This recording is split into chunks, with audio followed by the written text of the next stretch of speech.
Bonjour à tous.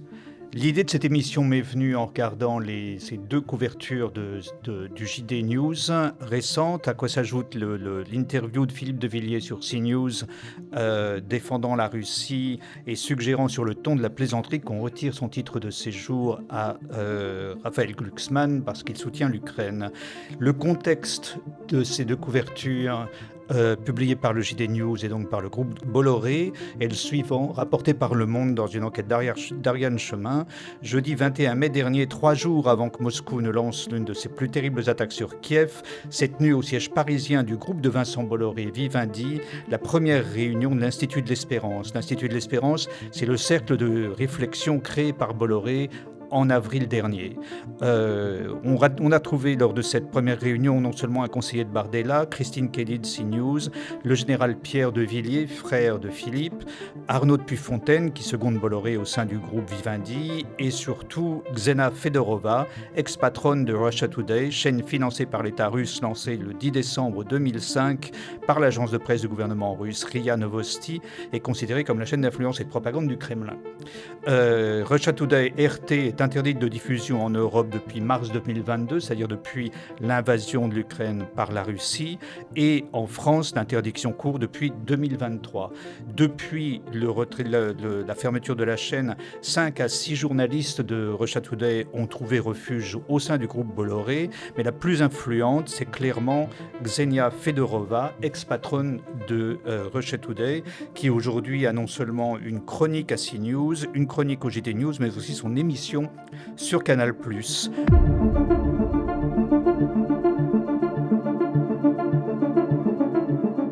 Ksenia Fedorova a été mise à la tête de Russia Today à l'époque par Margarita Simonian. Françoise Thom, merci d'être ici aujourd'hui. Vous êtes agrégée de russe, vous êtes maître de conférences émérite en histoire contemporaine à la Sorbonne, vous êtes spécialiste de l'URSS et de la Russie post-communiste. Vous avez écrit plusieurs livres, dont deux, Comprendre le poutinisme et Poutine ou l'obsession de la puissance, sont fondamentaux pour comprendre ce qui se passe en Russie depuis l'arrivée de Poutine au pouvoir. Et vous citez Margarita Simonian, donc le mentor de Ksenia Fedorova, dans votre livre « La guerre totale de Vladimir Poutine », dont on va parler dans cette émission. Qui est Margarita Simonian ? Alors, Margarita Simonian, c'est une des principales propagandistes de Vladimir Poutine.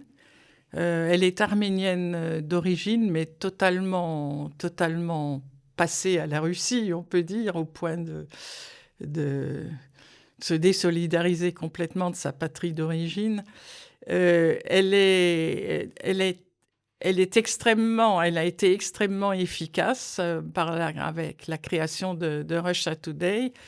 Russia Today a commencé à émettre aux États-Unis en 2005. Et dans une interview il y a quelque temps, Margarita Simonian se vantait d'avoir été en quelque sorte le creuset de l'administration Trump. C'est-à-dire que cette radio Russia Today, l'idée de Margarita Simonian, c'était de ne pas faire la propagande directe de la Russie, à la différence de la propagande communiste qui vantait l'idéal socialiste. Là, l'idée de Margarita Simonian et des propagandistes du Kremlin, c'est de faire des organes, des médias qui ne concernent que le pays dans lequel ils sont installés et qui ont évidemment un but de subversion, mais non pas au nom d'idéaux quelconques qui sont comme à l'époque du communisme, d'une utopie. Non, leur tâche, c'est essentiellement de noircir totalement... au nom du journalisme. Au nom du journalisme, de noircir la classe politique, les élites... et de développer une idéologie du soupçon et de la paranoïa, tout simplement.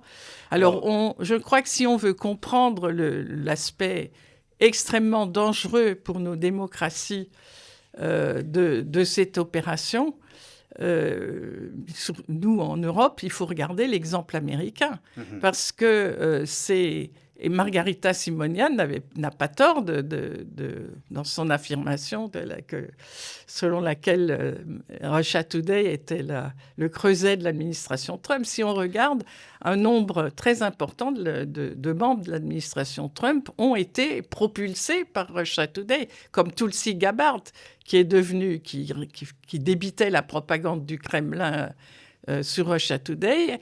Ces gens-là étaient repérés par Fox News, donc ils passaient de Russia Today à Fox News.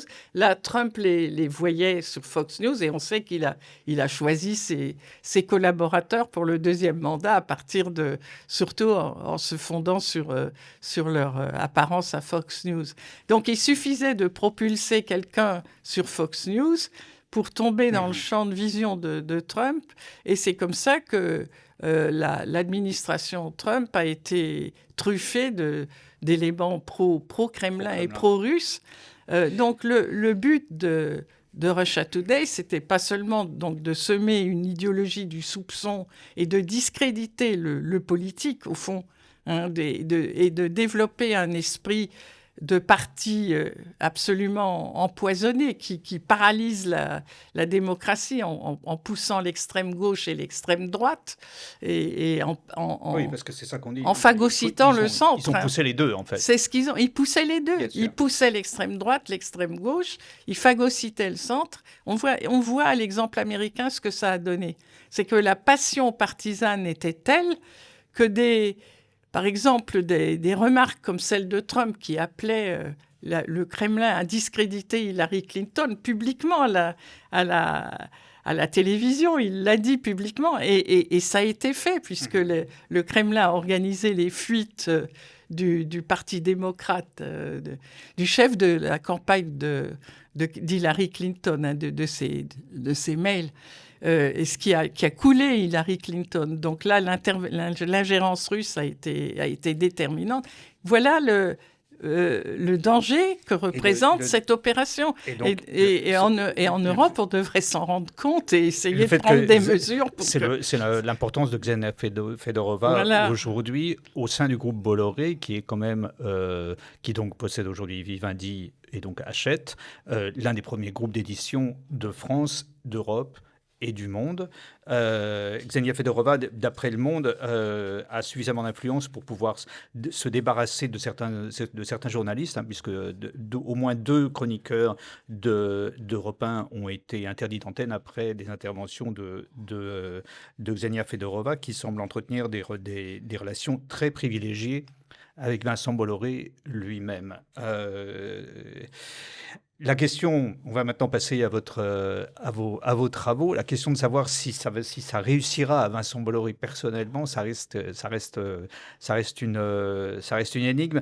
Tout dépend de ce qui se passe en Russie. Tout dépend de ce qui se passera en Russie. Oui. Alors, parmi vos travaux, avant qu'on aborde le sujet de votre livre, il y a un article que vous avez écrit en juillet 2025 qui fait écho un peu à ce qu'on vient de se dire sur l'affaire Bolloré, parce qu'il s'agit encore d'une histoire de médias. C'est ce que vous avez écrit sur l'affaire Epstein. Moi, quand j'ai lu votre article en juillet 25, c'était donc avant la sortie des Epstein Files aux États-Unis. Pour être franc, je suis resté incrédule. Sur le moment, j'arrivais pas à y croire parce que ça me semblait complètement dingue. Et j'ai relu l'article après la sortie des Epstein Files. C'est effectivement à cette lumière, ça prend une autre tournure. Votre thèse centrale dans ce papier, c'est que paru donc sur le site Desk Russia, qui est un site français, francophone et anglophone. La thèse centrale, c'est que derrière l'affaire Epstein, il y a une opération stratégique de renseignement au service du Kremlin. Vous commencez par rappeler les liens entre Epstein et Moscou qui sont avérés. Via en particulier le vice-ministre du développement économique russe, Sergueï Bolyakov, à l'époque. Qui organisait le forum de Saint-Pétersbourg. Voilà, et qui, dès le printemps 2014, vous dites, a sollicité Epstein pour contourner les sanctions occidentales. Oui, et Epstein aurait servi de conseiller stratégique du Kremlin pour contourner les sanctions économiques. Entre autres, oui. Il rendait de multiples services. Oui, c'est ça. Et il en recevait aussi. Voilà. Et donc, parmi ses collaboratrices, il y a 2 Russes qui sont considérés comme des agents d'infiltration, Svetlana Poyidaeva et Masha Drokova. Mais le morceau de bravoure de votre article, c'est de faire remonter cette connexion russe jusqu'au beau-père d'Epstein, c'est-à-dire le père de Ghislaine Maxwell, qui était un agent... Robert Maxwell, donc juif tchèque entré dans la résistance, qui s'est vendu après-guerre à plusieurs services c'est secrets. Ça. C'était un peu comme Epstein. Hein. Il mangeait à tous les râteliers. C'est ça, en fait. MI6. Y compris à celui de Moscou. De Moscou, et donc le KGB à l'époque. Oui, le KGB. Et ce qui apparaît, c'est que les dossiers du Foreign Office le qualifient de très sale type, presque certainement financé par la Russie à l'époque, donc dans les années 60-70, dès ce moment-là. Maxwell, qui était un magnat de la presse anglaise, vous vous rappelez qu'il a racheté Pergamon Press avec les fonds du M16, en fait, donc les fonds des services secrets anglais, pour en faire une couverture d'espionnage scientifique, mais qu'il avait en même temps signé un accord privilégié avec l'agence soviétique de droit d'auteur, c'est ça? C'est ça, oui. En fait, comme très souvent dans la résistance, il faut se projeter dans cette époque. Dans la résistance, les services britanniques et éventuellement le MGB soviétique pouvaient coopérer dans les réseaux de la résistance. Donc c'était pas... C'est là que c'est né, en fait. C'était pas extraordinaire, c'est simplement il a continué en fait il a poursuivi les liens à la fois avec les Britanniques et les Soviétiques et puis après le Mossad.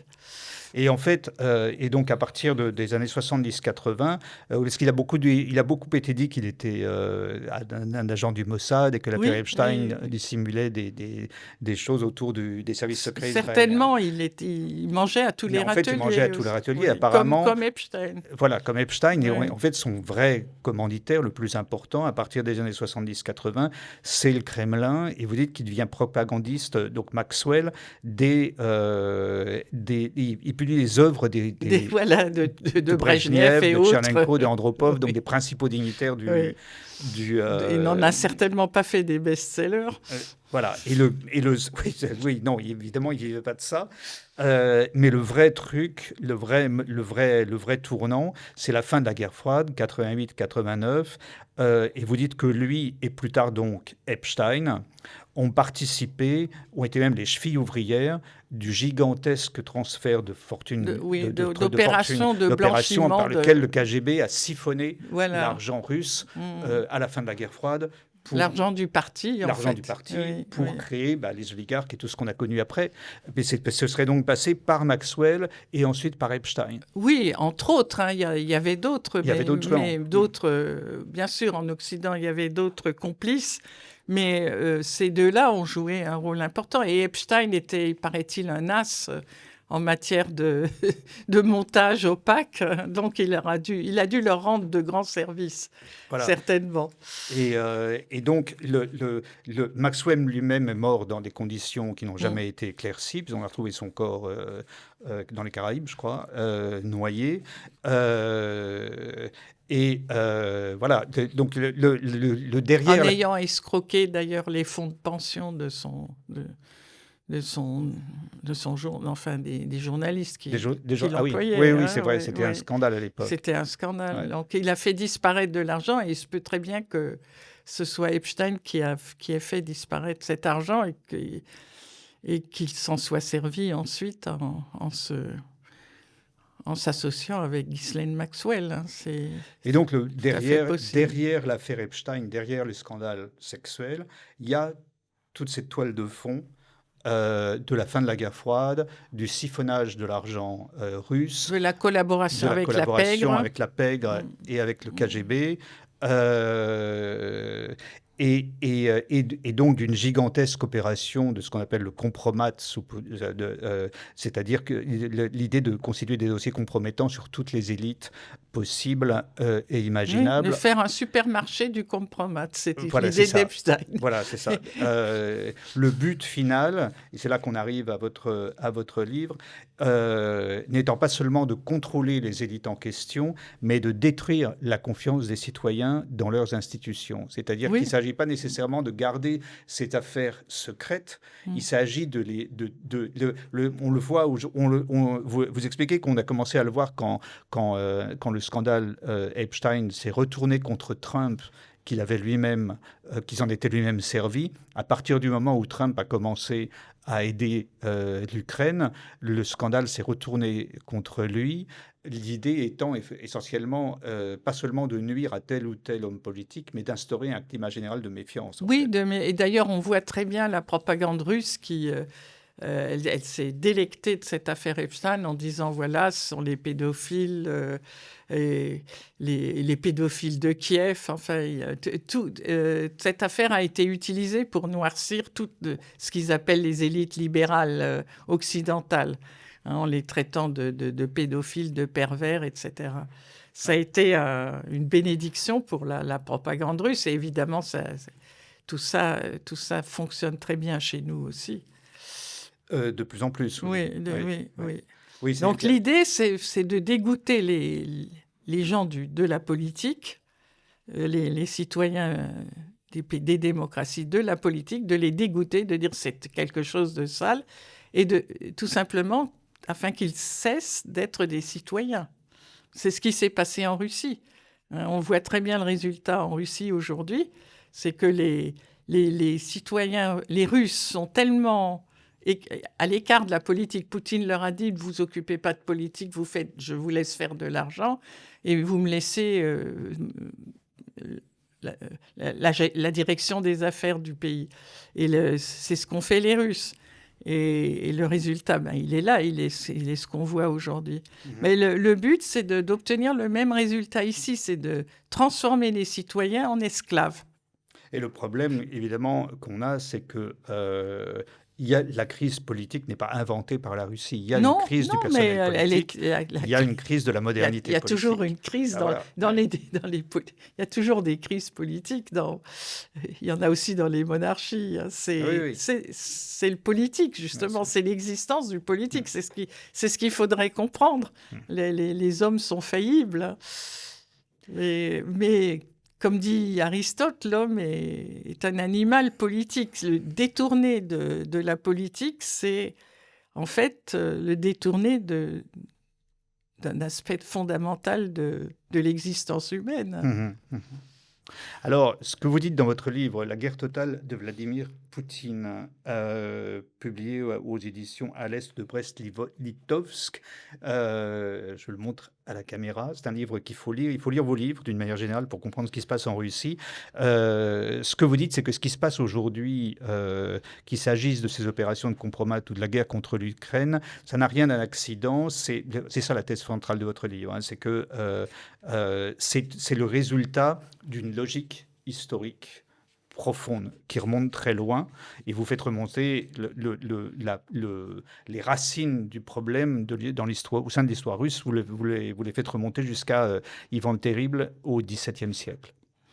Oui, 16e. Au XVIe siècle. Même au 15e, je fais remonter. Oui, oui, l'origine de l'État... Déjà, l'origine de l'État russe, l'État moscovite plutôt, c'est l'État moscovite. Il faut se souvenir que les princes de Moscou ont réussi, on peut dire, se sont étendus avec l'aide des Mongols. Ils ont conclu une espèce de... Ils sont devenus les hommes de main des Mongols, des Tataro-Mongols. Donc, ils ont réussi à s'imposer parmi les autres principautés de Russie grâce au soutien des Mongols. Et donc, il y a en Russie, il y a, je dirais, cette idée que le pouvoir politique est au service de puissances étrangères et très, très profondément enraciné. À l'époque de Yeltsin, les patriotes russes accusaient Yeltsin d'être l'instrument des États-Unis, d'être un gouvernement de collaboration provisoire, c'était le nom qu'il donnait.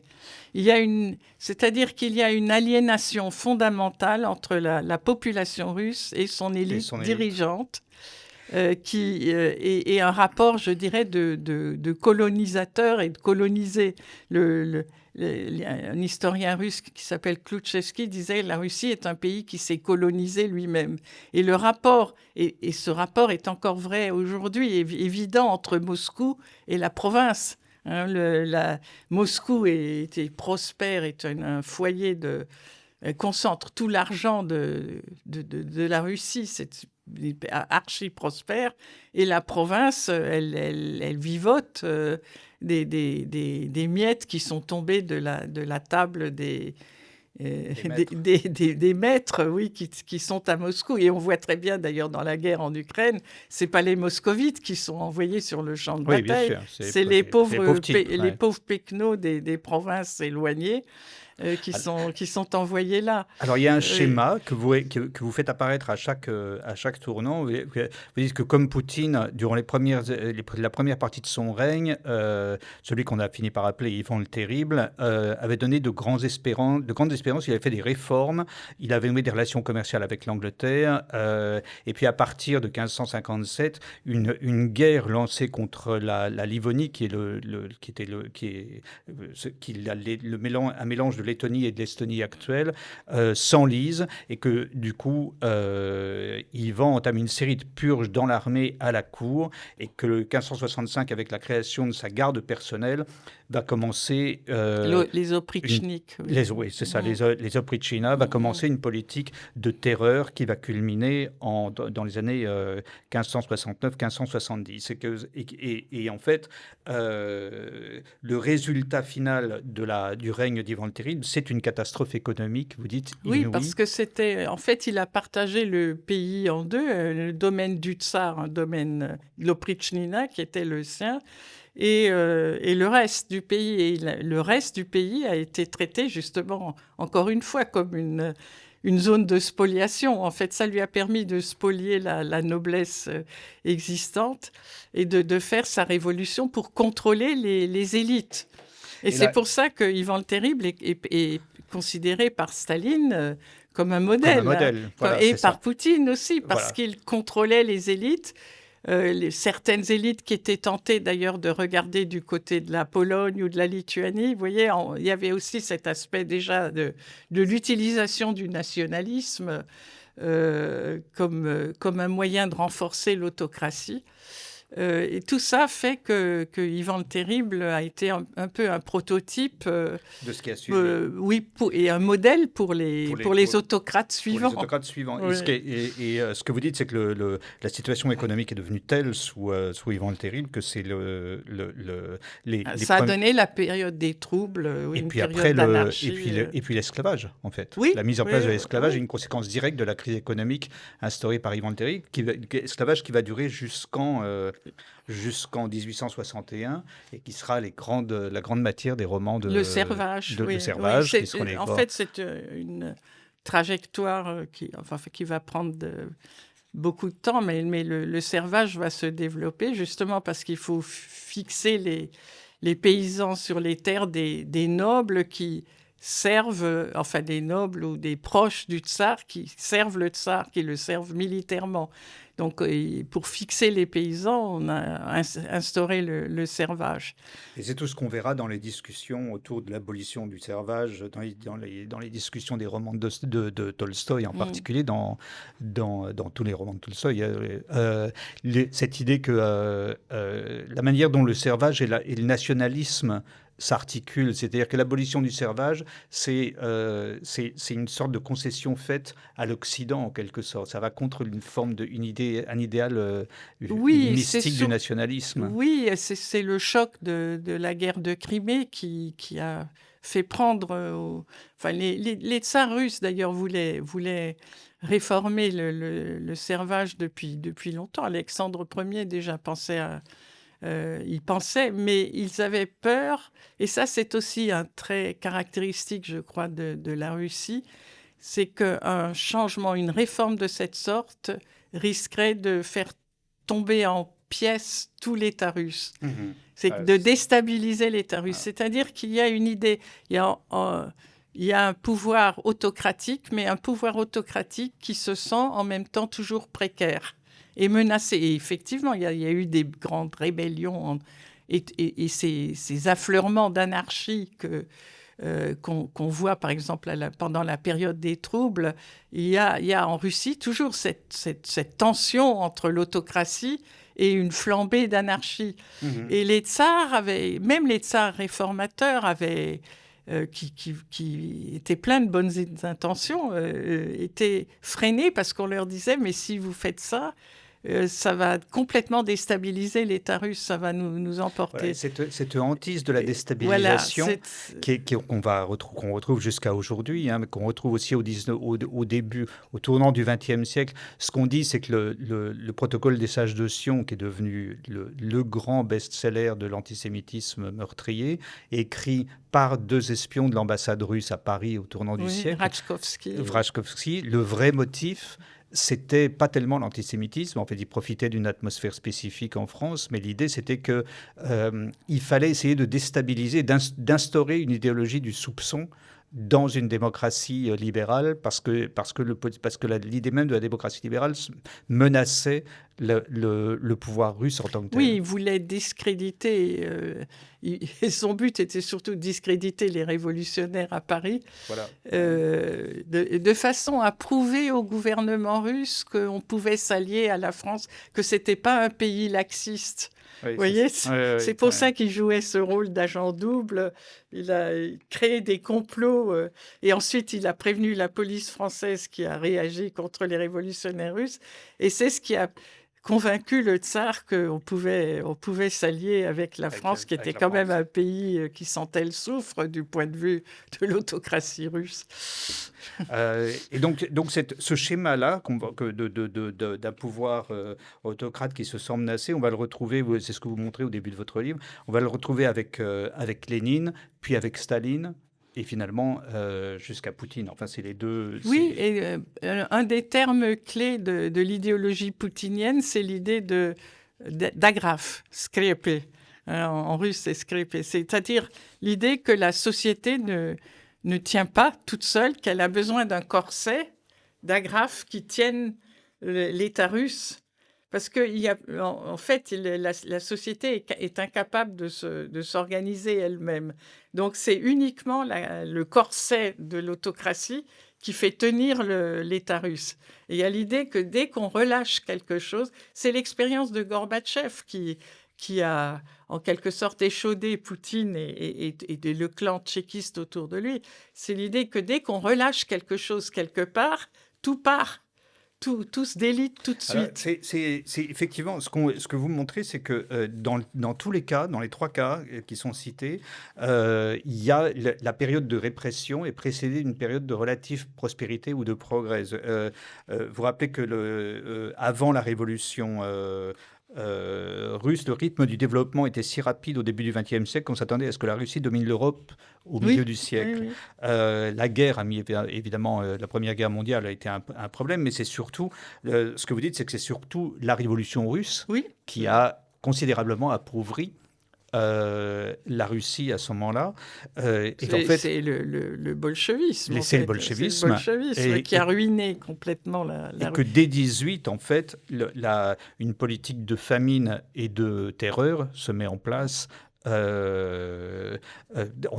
dites qu'entre janvier 18 et juillet 20, près de 7 millions de Russes meurent de malnutrition et d'épidémie, ce qui est absolument énorme, et que le cannibalisme se répand dès ce moment-là. C'est pas juste Staline, en fait, c'est dès la révolution russe. Le pouvoir de Lénine était un pouvoir prédateur. Ils ont commencé à ruiner la paysannerie. Ils ont soi-disant donné la terre aux paysans, mais en fait, ils ont confisqué les récoltes. Ils ont prélevé les récoltes dès le printemps 1918, donc l'agriculture était ruinée. Et là encore, c'est une partie du pays, un peu comme sous Ivan le Terrible. Le pays se divise entre ceux qui pillent et ceux qui sont pillés. Et donc... Oui. Et on va retrouver, finalement, vous dites que Lénine panique à un moment donné en 1921 devant la menace d'émeutes. À Euh, Kronstadt. voilà, c'est ça, après Kronstadt, Ouais.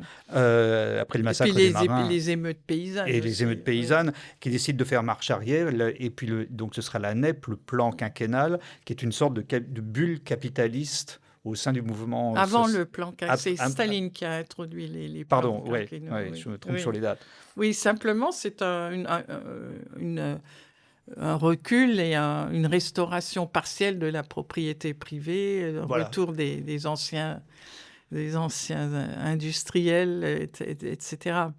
Donc, Et puis Staline va à nouveau, immédiatement, une fois arrivé au pouvoir, repartir sur une politique voilà, de terreur Staline ne et de... supporte pas qu'une catégorie de la population puisse vivre indépendamment de l'État. Ces paysans, Ouais. finalement, du temps de la NEP, ils arrivaient à vivre indépendamment de l'État. Ah, Et donc, il fallait que toute la population soviétique soit dépendante que l'État soit le seul employeur, en fait. alors ce que vous dites, c'est qu'on retrouve cette même logique avec Poutine, presque exactement. C'est-à-dire que, alors qu'en 2011, au début des années 2010, la Russie a l'air de s'orienter vers une prospérité relative, qu'il y a une classe moyenne qui se développe, soudainement, à partir de 2012, changement. Comment s'effectue ce changement et pourquoi? Et la cause immédiate, sont les manifestations de l'hiver 2011-2012. Il était question que Medvedev fasse un deuxième mandat. Et une partie de l'élite russe soutenait Medvedev et était favorable, préférait Medvedev, qui était moins... maintenant, c'est difficile à croire, maintenant qu'on connaît le personnage sous un autre jour, mais à l'époque, il passait un peu pour relativement libéral. Oui. Et donc, une partie de l'élite russe souhaitait un deuxième mandat. Il ne voulait pas que Poutine revienne au pouvoir. Et Poutine, ayant appris cela, pour lui, c'était, on peut dire, d'abord, c'était évidemment difficile à accepter pour son amour-propre, mais surtout, c'était l'indice d'une scission des élites. Et la scission des élites, c'est, dans sa vision, c'est ce qui a amené la chute de l'Union soviétique. C'est que le Parti communiste s'est divisé entre l'aile réformatrice et l'aile conservatrice. Et c'est ça qui a amené l'effondrement de l'URSS. L'idée d'une élite monolithique est absolument fondamentale pour Poutine. Donc là, il voit la scission de l'élite autour de Medvedev, et qui s'est traduite par ces manifestations qui étaient justement encouragées par ceux qui souhaitaient un deuxième mandat de Medvedev, qui allait plus loin dans le rapprochement avec l'Occident et la libéralisation. Et donc, la réaction de Poutine a été... À partir de là, c'est à partir de là qu'il s'oriente vers ce que j'appelle la mobilisation, la guerre totale. Alors, C'est un tournant fondamental parce que là, il pense qu'il faut qu'il s'attaque à la classe moyenne, qu'il se débarrasse de la classe moyenne, en fait. Parce que la classe moyenne est occidentalisée. Parce que c'est la classe moyenne qui soutenait justement ces manifestations. Et donc la classe moyenne est occidentalisée. Voilà, est occidentalisée. Donc il faut revenir on peut dire, à l'état d'indigence de la population russe. Je pense que c'est un calcul tout à fait... Et donc, il va lancer un gigantesque programme d'armement, renforcement des siloviki, c'est ce que vous dites. La nationalisation des élites. Donc, il va essayer de couper les élites déjà de l'Occident. C'est-à-dire que oui, en mai 2013, il adopte une loi interdisant aux fonctionnaires et à leurs familles d'avoir des comptes en banque, des actions et des bons du Trésor à l'étranger. À l'étranger, oui. Et la même année, est annoncé par le Kremlin une allocation de 718 milliards de dollars au réarmement des forces russes d'ici 2020. C'est-à-dire que, et c'est là qu'il fait le discours électoral de la campagne de 2012, c'est les premiers discours vraiment guerriers. Nous sommes un peuple de vainqueurs, c'est dans nos gènes. C'est comme si la Russie était assiégée par l'Occident hostile et voilà, il se pose en héros national qui défend la souveraineté du pays contre les prédateurs occidentaux. Parce que le grand thème, c'est que la Russie est riche Et donc, elle attire les prédateurs. Les prédateurs. Parce que Poutine n'a pas la moindre notion de ce que c'est que la création de la richesse. Il a la vision marxiste. Il pense que la richesse, c'est ce qu'on a pillé aux autres, ce qu'on a pris aux autres. Donc, il pense que les pays occidentaux sont... Il le dit souvent dans ses discours, ils sont riches parce qu'ils ont plumé le Sud global. Enfin, Oui, c'est ce que dit, c'est la thèse ce que dit la gauche léniniste. aussi. Oui, c'est la thèse léniniste. C'est la thèse léniniste, oui. Ils ne comprennent pas que la richesse est créée. La richesse est créée, elle n'est pas prise. Et donc, il a cette notion. Il est sûrement convaincu qu'il est entouré de prédateurs, que les Occidentaux sont des prédateurs comme lui, et que voilà. Et donc, la Russie étant très riche, elle est convoitée de tous les côtés. Petit aparté, c'est quand même étonnant que des gens comme le groupe Bolloré soutiennent quelqu'un qui a un discours léniniste. Enfin, il y a des choses. Mais oui, mais et ils se prétendent souverainistes alors qu'ils sont les instruments d'une puissance étrangère hostile. Ouais. C'est quand même invraisemblable. Ouais. Alors, ce qui est fascinant une des choses fascinantes dans ce schéma, c'est que on retrouve c'est les vieux débats russes qu'on trouve dans toute la littérature russe, Dostoïevski, Tolstoï, sur le lien à l'Occident, quoi. Se tourner vers l'Occident, c'est pas bien. Il y a toujours un truc. C'est déjà Ivan le Terrible. C'est déjà Ivan le Terrible. Oui. Ivan le Terrible qui reprochait au prince Kourbski sa trahison. Oui. Et ça va très loin, puisque Poutine va, vous écrivez, à partir des années 2010, Poutine va presque organiser les difficultés financières de Gazprom. L'armée russe sera décimée par les forces ukrainiennes. Les richesses, les ressources financières accumulées vont être confisquées. Les réseaux pro-Kremlin à l'étranger vont être affaiblis. Et vous parlez d'une sorte de frénésie d'autodestruction, en quelque sorte. Oui, je pense que cette logique autocratique mène à une surenchère perpétuelle. C'est-à-dire que le chef, pour rester au pouvoir, pour maintenir son emprise sur le pays, est obligé de faire un peu comme Hitler. Hitler aussi, il se sentait obligé de faire de la surenchère. Il avait à peine annexé l'Autriche qu'il commence à penser à la Tchécoslovaquie. Il passe immédiatement. C'est une logique de surenchère perpétuelle qui est au cœur de ces autocraties, en fait.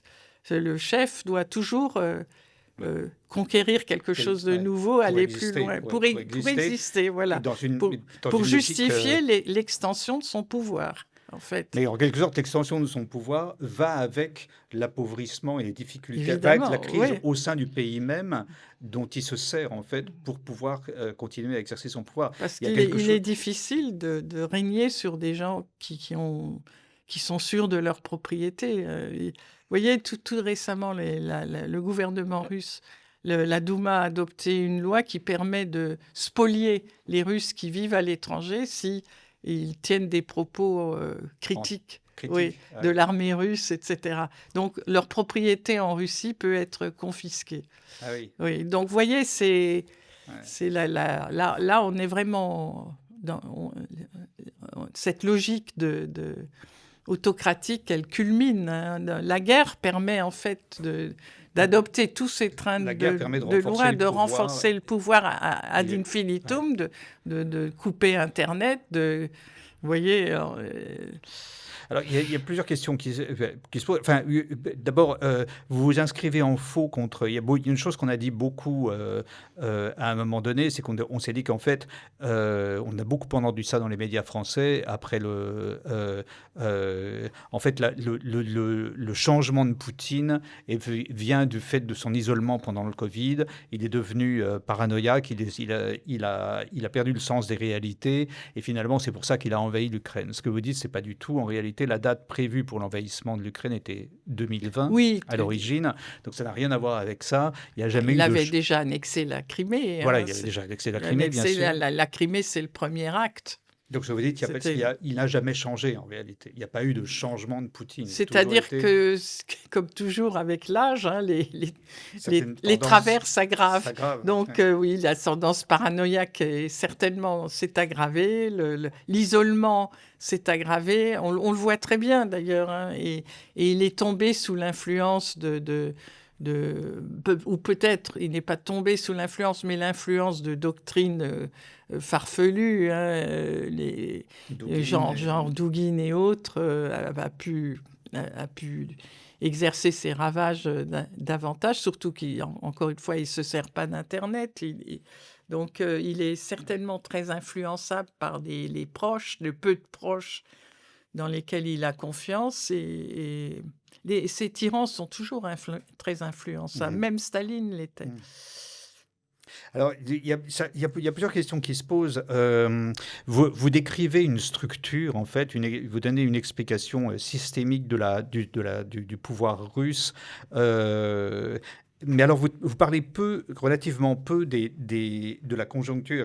Le tournant des années 2010, vous l'expliquez pas, par exemple, par la fameuse ligne rouge d'Obama, c'est-à-dire le fait que Obama ne soit pas intervenu en Syrie, par exemple, pour contrer Bachar el-Assad, au moment d'utilisation par Bachar el-Assad des gaz contre sa population civile, alors que Obama avait pointé ça comme une ligne rouge au-delà de laquelle l'Amérique interviendrait. L'Amérique n'est pas intervenue. Vous n'en faites pas du tout un des éléments déclencheurs du tournant de Poutine. Ce n'est pas un élément déclencheur, c'est un élément qui s'ajoute. Mais à partir de 2004, Poutine a une autre perception de la puissance américaine. À partir de l'enlisement américain en Irak et aussi de la tempête Katrina, semble-t-il, de l'ouragan Katrina. Il a vu que les médias américains critiquaient Bush et il a changé d'avis sur Bush. Il a pensé que Bush était un faible pour se laisser critiquer comme ça. Donc, il a une perception grandissante de la faiblesse de l'Occident. Et plus il voit l'Occident faible, plus lui ose. c'est fait accompli. Hein. Il va accumuler les faits accomplis. Il y a une espèce de crescendo dans l'escalade. Depuis 2004. Hein. C'est vraiment un crescendo. Et la logique paranoïaque, elle s'exprime déjà très clairement en 2004, quand Poutine et Surkov déclarent que la Russie est une forteresse assiégée, etc. C'est déjà en 2004 hein, que les puissances hostiles veulent encore une fois, piller la Russie. Tout ça, ça remonte à 2004, c'est pas nouveau. Hein. Mais toutes ces tendances vont s'aggraver avec la perception de la faiblesse.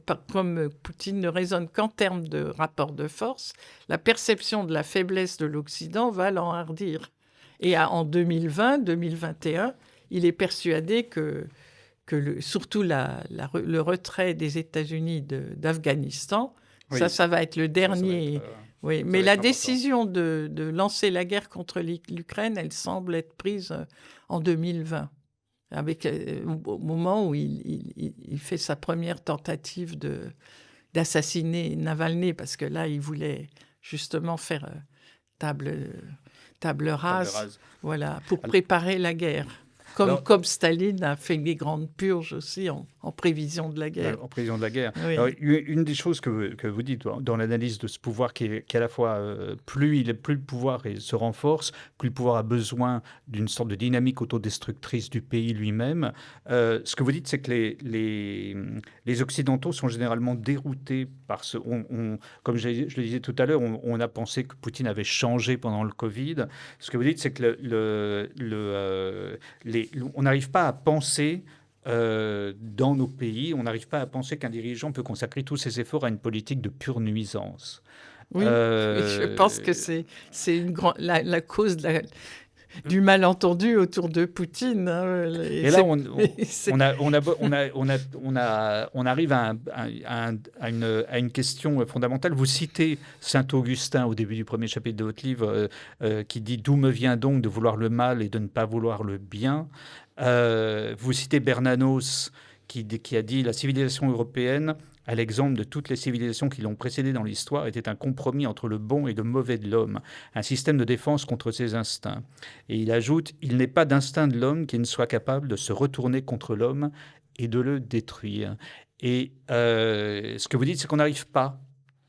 On n'arrive pas du tout à penser que des gens peuvent agir contre leurs intérêts apparents Oui, au nom de passions de- confuses où se mêle un désir d'héroïsme et un désir de sacrifice et une sorte je ne sais pas comment appeler ça, de nihilisme idéaliste, quoi. Je sais pas comment. Oui, je pense qu'il y a une différence entre des erreurs que commises, c'est très fréquent sous l'impulsion de passions qui sont...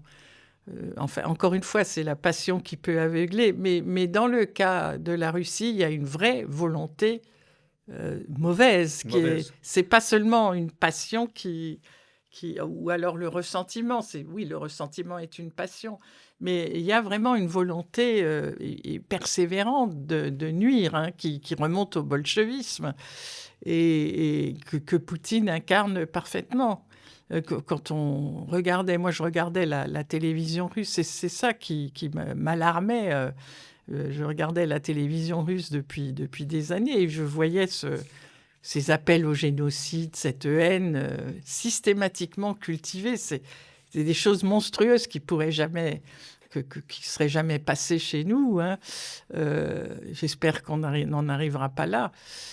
Mais il y avait une vraie propédeutique du génocide dans la télévision russe. Avant même la guerre en Ukraine. Et la guerre en Ukraine a porté tout ça à un sommet, mais alors, plein de gens vous diront c'est pas crédible, vous noircissez le tableau, vous dessinez un mal absolu. C'est-à-dire on n'arrive pas à croire au mal absolu dans l'histoire.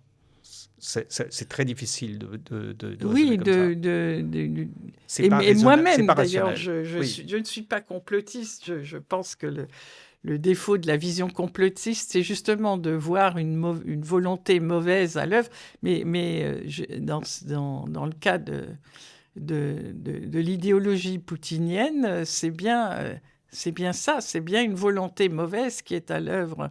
Mais il est difficile d'admettre cela et de rester équilibré.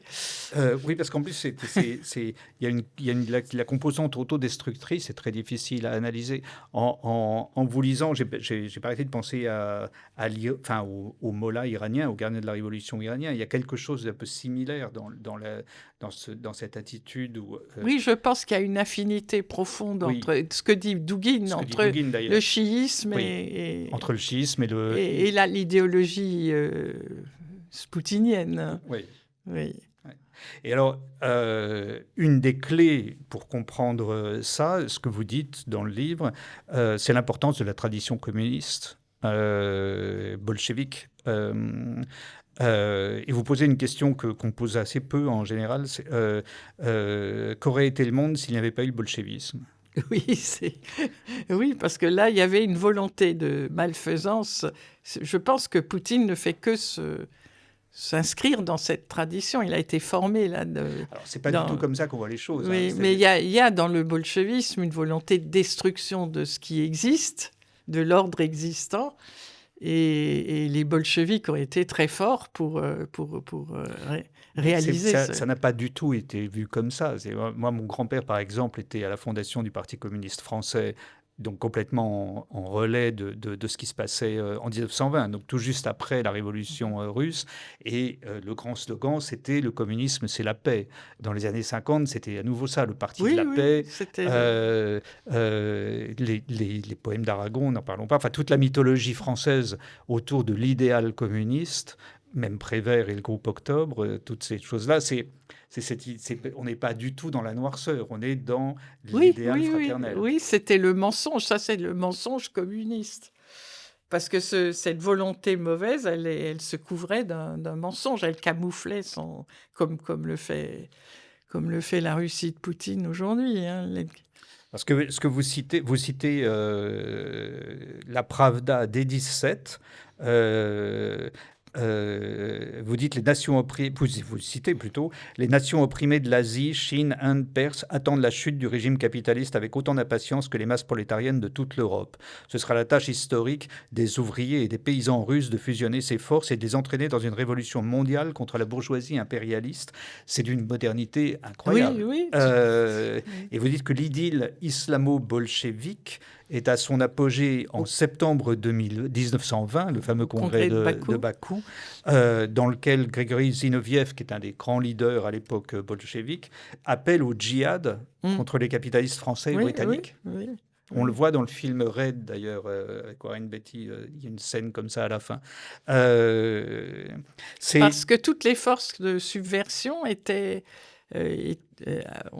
exploitées par Lénine. Soit il créait cette subversion, soit il exploitait des éléments qui existaient et qu'il tournait à l'avantage de sa stratégie de subversion de l'ordre international. Et Poutine a exactement la même stratégie de subversion de l'ordre international. Et il y est parvenu largement. Et on sait qu'Hitler s'est inspiré pour les premiers camps d'internement, les premiers camps de concentration, de ce que faisaient les bolcheviks en 17. Mais ensuite, après-guerre, il y a toute la politique soviétique au Moyen-Orient. Vous rappelez des choses qui sont peu dites. La manière dont les soviétiques ont désinformé les régimes arabes en 67, par exemple, en signalant une concentration de troupes israéliennes à la frontière syrienne. Oui. Une opération de désinformation qui est directement responsable de la guerre des 6 jours. Qui a en fait mis Israël en position de force et qui a la conséquence de la guerre des 6 jours, c'est évidemment l'occupation des territoires par l'armée israélienne, avec toute la dynamique perverse qu'on a connue et qu'on continue à connaître après. Les Soviétiques ne s'y attendaient pas du tout. Les Soviétiques ils pensaient qu'il y aurait un grand conflit opposant le monde musulman aux Occidentaux. Et qu'ils en tireraient Israël qu'ils en tireraient profit dans le cadre de la guerre froide. Voilà, c'est ça. Et donc, ça veut dire ça le but. Le but a toujours été de réunifier le monde arabe et de le lancer contre le monde occidental. Mais ce qui est fascinant, c'est que là, pour le coup, on peut mesurer concrètement ce pouvoir de nuisance avec l'exemple du Moyen-Orient, parce qu'on on vit littéralement les conséquences de ça aujourd'hui. Et vous dites que la cible finale, c'était ce qui était visé depuis le début de la guerre froide, et même avant, c'était la fin de l'Occident et la fin de l'Amérique. Tous les éléments existants qui pouvaient être exploités à des fins subversives étaient utilisés. Et ils ont toujours eu un génie au Kremlin pour trouver les failles et les points faibles dans le monde environnant. Mmh. Mais alors, ce que vous pointez, c'est il y a deux choses. Vous rappelez la thèse d'Alain Besançon sur l'idée que finalement, à la source de cette révolte et de cette négativité, il y a quelque chose comme un héritage des sectes gnostiques du début de la chrétienté. C'est ça, c'est l'état d'esprit de gnostique qui se caractérise par un refus du monde existant considéré comme intrinsèquement mauvais. Le mal pénètre partout dans le monde existant, donc on ne peut sortir de ce mal qu'en détruisant le monde existant. C'est l'attitude, alors que l'orthodoxie, mais la gnose existe pour le christianisme, le judaïsme,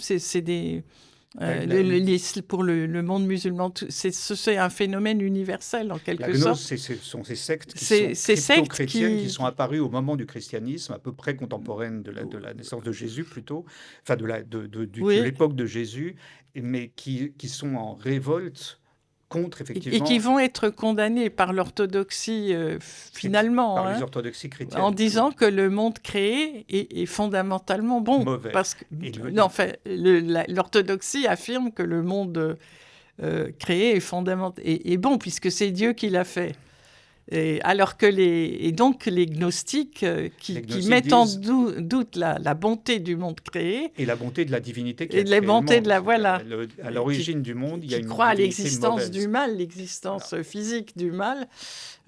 Et donc ces gnostiques affirmaient que seul un petit groupe d'élus pouvait assurer le salut. Il fallait apporter le salut à cette humanité perdue dans un monde entaché, profondément contaminé par le mal.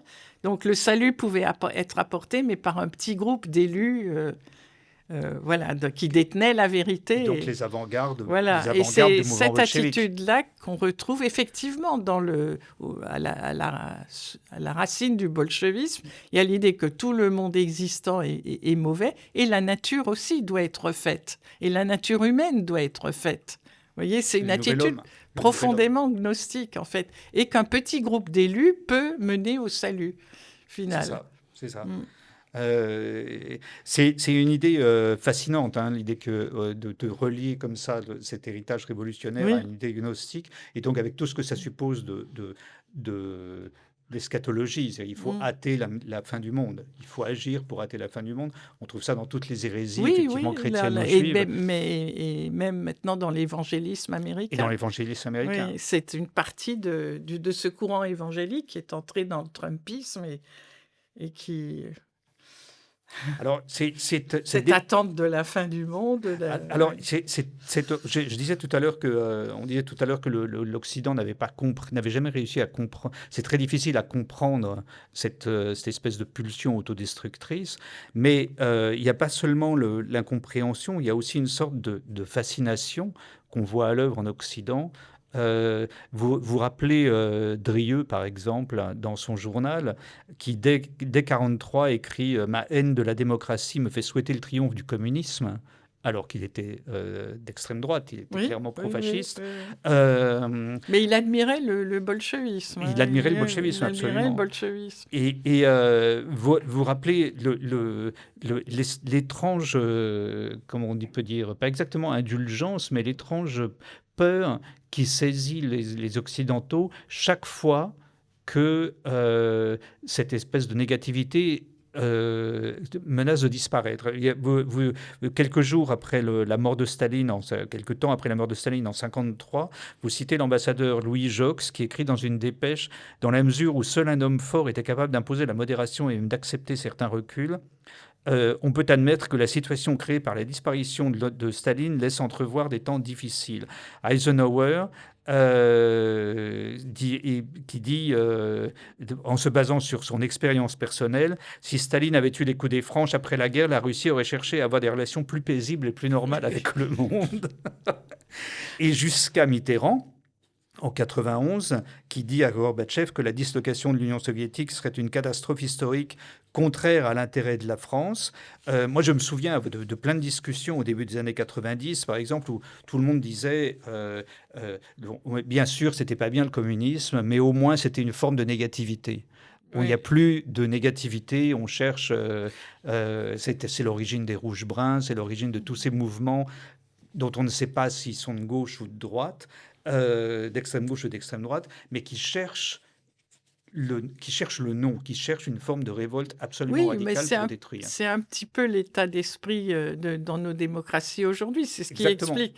Parce que, et il y a exactement le même phénomène, on cherche...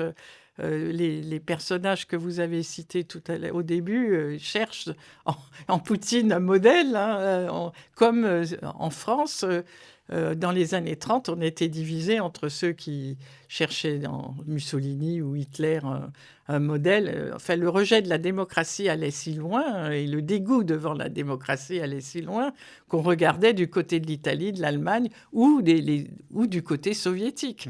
Pour remettre en cause la démocratie chez nous. Oui, mais on est exactement dans la même logique. Et la propagande de Moscou, elle va justement dans le sens de nous dégoûter de de nos institutions libérales, de façon à ce qu'on cherche un remède dans une tyrannie étrangère. Oui, mais si on regarde, enfin, je veux dire, les gens qui passent leur temps à regarder d'un côté les déclarations de Mélenchon, de l'autre côté Oui, CNews, oui. sont entièrement d'accord là-dessus. Absolument. Et ce qui est étonnant, c'est que l'exemple de la Russie et l'exemple de Trump, de l'Amérique de Trump, ça devrait quand même faire réfléchir. Hein. On voit où ça mène, ce genre de raisonnement. Maintenant, Mais le résultat est clair. Hein. Mais on ne le reconnaît pas. On ne Ouais. le reconnaît pas quand on le retrouve.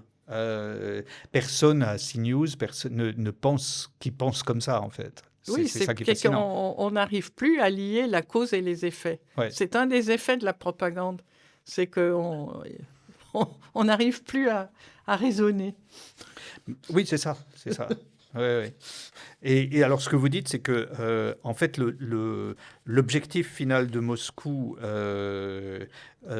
n'est pas la défaite de l'Ukraine. Ça va beaucoup plus loin que ça. Ça va beaucoup plus loin, oui. C'est un vieux projet qui est... vous dites que c'est l'instauration de l'hégémonie russe sur l'Europe. Bien sûr. Oui. Et qu'on en trouve... Et les Russes sont très conscients que sans les Ukrainiens, ils n'y arriveront pas.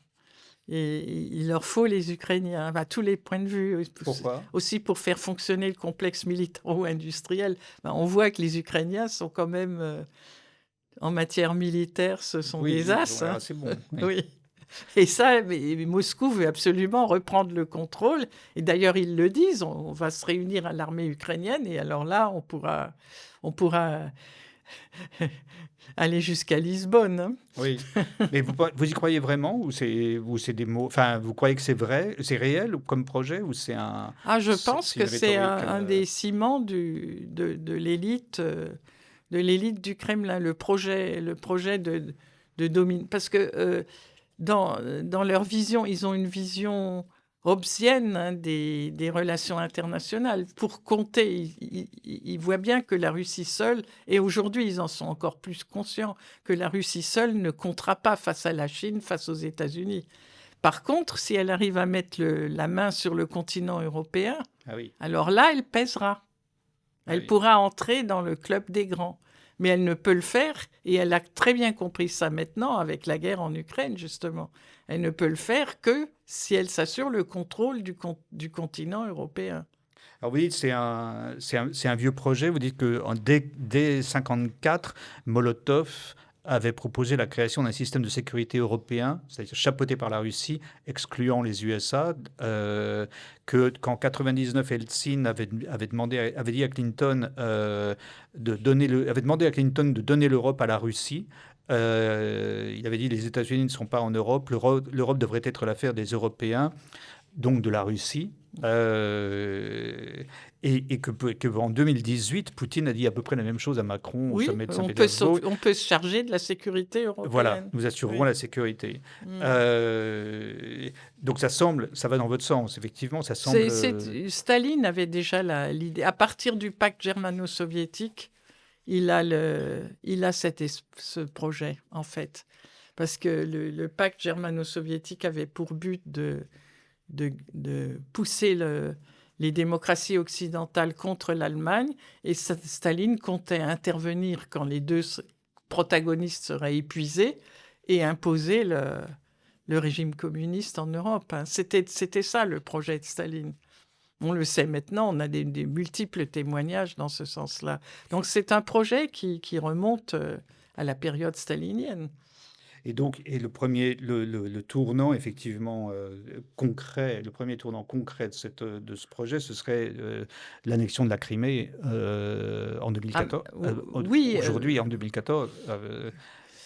Oui, non, là, je pense que dans l'année... Oui, il y avait, je crois, une des motivations de Poutine. Il y a le côté militaire. Hein, il voulait faire de la Crimée un tremplin militaire, ça c'est important, mais il y a aussi la volonté de se venger des révolutions de couleur. Des révolutions, bien sûr. Mais vous dites c'est le premier pas vers la création d'un empire continental dont rêve désormais le président russe, et que la faiblesse des réactions occidentales après ce coup de force a... Oui, c'est ça, c'est ce qui lui a montré qu'il pouvait détruire l'ordre international, en fait. Alors, c'est une époque, enfin, les années 2014, 2020, 21, c'est le moment, c'est le grand moment où l'influence poutinienne s'étend. En 2014, c'est le grand Raoult à Vienne avec tous les partis nationalistes français, Marion Maréchal Le Pen et beaucoup d'autres à Vienne, organisés par Douguine et par les Russes. Enfin, il y a toute cette influence-là qui monte au Moyen-Orient. C'est le soutien accordé à Bachar el-Assad par les Russes, c'est via Wagner notamment, via les milices Wagner. Et en même temps, c'est une époque où Poutine se vante, vous dites, auprès d'un ministre des Affaires étrangères européen, que la Russie peut acheter n'importe qui aux États-Unis et en Europe.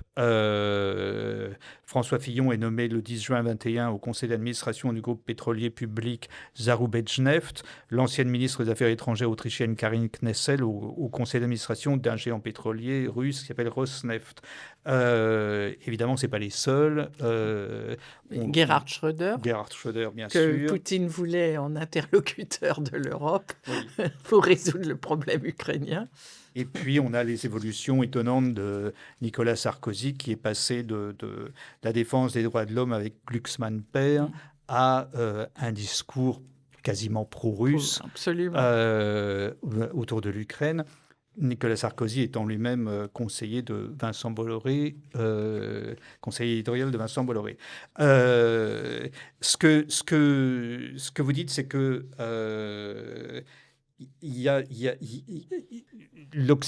dans vos pages, l'Occident apparaît comme divisé entre, d'un côté, une Amérique qui est en pleine...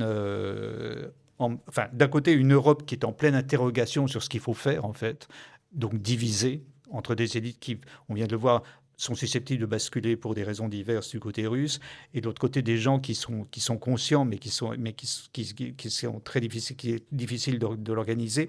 Et de l'autre côté, surtout, une Amérique devenue impuissante. Et vous vous demandez si la désagrégation actuelle des institutions démocratiques américaines n'est pas une conséquence à retardement de la fin de la guerre froide. Oui, Je trouve que c'est une idée intéressante qui n'est pas souvent... il y avait, je crois, aux États-Unis, enfin en Occident plutôt, une espèce de dépréciation du politique au profit de l'administratif après la fin de la guerre froide. On a cru que la main invisible du marché allait tout résoudre. Et donc, finalement, le politique n'avait plus un rôle... On a sous-estimé l'importance des institutions. Et je pense, dans la tragédie du post-communisme en Russie, là, il y a une vraie responsabilité occidentale. C'est pas qu'on ait humilié la Russie, c'est qu'on n'a pas insisté sur la construction d'institutions, de séparation des pouvoirs, d'une justice indépendante. On s'est dit qu'une fois qu'il y aurait l'économie de marché, tout serait résolu. Et la propriété privée serait là. Et voilà, c'était l'idée de la fin de l'histoire. Tout se ferait tout seul. Eh bien, c'est évidemment pas... Là, le politique s'est vengé. Oui, parce qu'on l'a sous-estimé. Et en fait, il aurait fallu insister sur la réforme politique et voir les tendances dangereuses qui se dessinaient dans la Russie de Boris Yeltsin. Quand Boris Yeltsin a fusillé son parlement à coups de canon, c'était en 1993. Les Occidentaux ont presque applaudi. Les États-Unis, en tout cas, ont applaudi, alors que c'était, même si les parlementaires du temps d'Yeltsin étaient des personnages peu reluisants, mais sur la question fondamentale des institutions, c'était une catastrophe, tout simplement. C'est le début de la restauration de la matrice autocratique russe. Le poutinisme est sorti de là. Oui. Mais ce que vous dites dépasse la simple... C'est pas seulement la politique occidentale vis-à-vis de la Russie, c'est aussi au sein même de l'Occident et au sein même des États-Unis, cette idée que la fin de l'histoire, c'est finalement d'un côté l'administratif et de l'autre... le sociétal. Le sociétal. Voilà, c'est-à-dire qu'on va mettre en avant on a abandonné les groupes minoritaires. Le politique au profit du sociétal. Voilà. Et ça, c'était... Et le malaise occidental, il est là. Il est là. D'un côté, la technocratie qui insupporte tout le monde. De l'autre côté, l'emphase mise sur les groupes minoritaires, le sociétal, qui est souvent ridicule. Et, C'est le refus de l'universalisme. et le refus de Oui, l'universalisme. oui. Et ce que vous écrivez, et alors ça a fait pour le plus grand bonheur des nationalistes russes. Hein. Vous citez un journaliste nationaliste qui s'appelle Maxime Shevchenko, Shevchenko, oui. qui commente l'investiture de Trump en 2017. Il dit: je veux que ces 4 années voient un raz-de-marée de la confrontation politique aux États-Unis, mais la confrontation à travers des groupes minoritaires, justement. Voilà. Je veux qu'au gouvernement, de nouveaux confédérés et des militants populaires se soulèvent contre le pouvoir fédéral, que les Afro-Américains de Ferguson se souviennent des policiers blancs qui ont tué les leurs. Voilà pourquoi l'arrivée au pouvoir de Trump m'inspire beaucoup d'espoir. Tous contre tous. Et c'est exactement C'est ce qui exactement s'est le passé. programme nihiliste. Nihiliste. Et on sait aujourd'hui Et c'est le programme pour l'Europe. voilà. C'est le même programme. Exactement. On sait aujourd'hui qu'aux États-Unis, les Russes ont poussé via Internet et peut-être aussi via les fonds, les deux camps. Les deux camps. Effectivement, Comme chez nous. Comme chez nous. Comme chez nous. Et ce que vous dites, c'est que c'est des lignes très importantes, il me semble. Il y a actuellement dans les démocraties une aspiration non pas à l'homme fort, comme veut nous le faire croire la propagande poutinienne, mais à l'homme d'État, c'est-à-dire un dirigeant qui ne soit pas un gestionnaire déboussolé aux yeux rivés sur les sondages. Oui, quelqu'un qui est capable de prévoir, comme disait Thucydide. Oui, oui. Est-ce que vous croyez qu'on va y arriver? Ça, je peux pas dire. Je suis pas très optimiste. Bon, mais je suis historienne. Donc... Parce que le problème, c'est que ce que vous dites, le titre de votre livre, La guerre totale, c'est ça, en fait. C'est-à-dire que c'est cette vision absolue de la guerre telle que la conçoit Poutine, c'est-à-dire qui englobe tous les domaines de la vie. Oui, c'est ce qui avait été conceptualisé par Ludendorff. C'est exactement cette conception. Il faut expliquer qui c'était. Un des responsables de l'état-major allemand pendant la Première Guerre mondiale, enfin le grand chef militaire de l'Allemagne pendant la Première Guerre mondiale, il a écrit un ouvrage qui s'appelle La guerre totale, où il a tiré justement déprécié il a développé la théorie du coup de poignard dans le dos pour déprécier le politique. Il a attribué la défaite de l'Allemagne aux politiques, à la trahison de la social-démocratie, etc. Et il a rédigé cet ouvrage pour réagir à pour réagir à la défaite et montrer que si on avait suivi la voie du parti militaire, du parti du haut commandement militaire, l'Allemagne n'aurait pas été défaite. Et il préconisait la soumission totale du pays au commandement en chef, au commandement militaire. Et tout devait être soumis, la propagande, l'économie, et ça a beaucoup impressionné Lénine, hein, ce modèle-là, le modèle du Kriegssozialisme aussi, il l'appelait. Le Kriegssozialisme, oui. Ah oui. Oui. Et c'est un modèle et ça, je pense que ça a alimenté cette influence par justement Dugin et d'autres qui avaient lu les ténors de la révolution conservatrice allemande, qui en ont tiré quelque chose, ce qu'ils pouvaient utiliser dans leur contexte. Et je pense que c'est un modèle qui a été très prégnant, en tout cas. Et puis c'est un modèle dans lequel la frontière entre la paix et la guerre devient floue, enfin disparaît. Oui, il n'y a plus de paix. Il y a une guerre permanente. Une guerre permanente. Mais c'est aussi un modèle ce que veut Vladimir Poutine, visiblement. Mais c'est un modèle aussi où les notions de vie privée et de vie publique disparaissent. Oui, aussi. Absolument. Et la spoliation devient possible. Tout est permis dans ce cas-là. Et ce qui est compliqué, c'est que est-ce qu'il est possible de répondre à la guerre totale par autre chose que la guerre totale?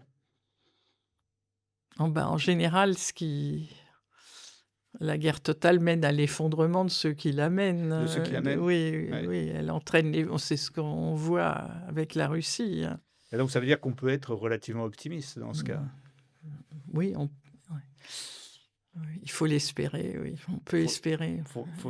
Il faut espérer que les tendances à l'autodestruction soient agissent plus rapidement que les tendances à la destruction du monde environnant. Il y a une espèce de course de vitesse entre l'autre. On le voit avec l'Ukraine, ils détruisent l'Ukraine et ils se détruisent eux-mêmes. Qu'est-ce qui va arriver le plus vite? Est-ce que l'Ukraine sera détruite plus vite que la Russie? C'est ce sur quoi compte Poutine. Et c'est la même chose avec le reste du monde, enfin de l'Europe en tout cas, et du monde occidental. Est-ce que les tendances à l'autodestruction seront plus rapides en Russie que chez nous? Oui, ça, c'est une vraie question, parce que les tendances à l'autodestruction existent. Une décadence compétitive. Ouais. Je voudrais finir par citer un extrait de votre livre qui va dans ce sens, mais qui me semble une bonne conclusion. Moscou mène un combat acharné contre l'universalisme, tout simplement parce que c'est le socle de la civilisation européenne, parce que la conscience de l'universel est indispensable de l'éthique et parce que l'universalisme nourrit l'intelligence. On a dit que la propagande russe était un wokisme à l'envers. Ce n'est pas faux, dans la mesure où le wokisme rejette aussi l'universel, se nourrit de fausses sciences, divise l'humanité en diverses catégories prétendument hostiles et attise un esprit partisan destructeur de l'intelligence. Le meilleur moyen de lutter contre la subversion russe est de former des esprits libres. Oui, c'est le remède que je préconise. C'est pas le plus facile. Merci beaucoup, Françoise Thom. Sur ces lignes, on finit cette émission. À très vite.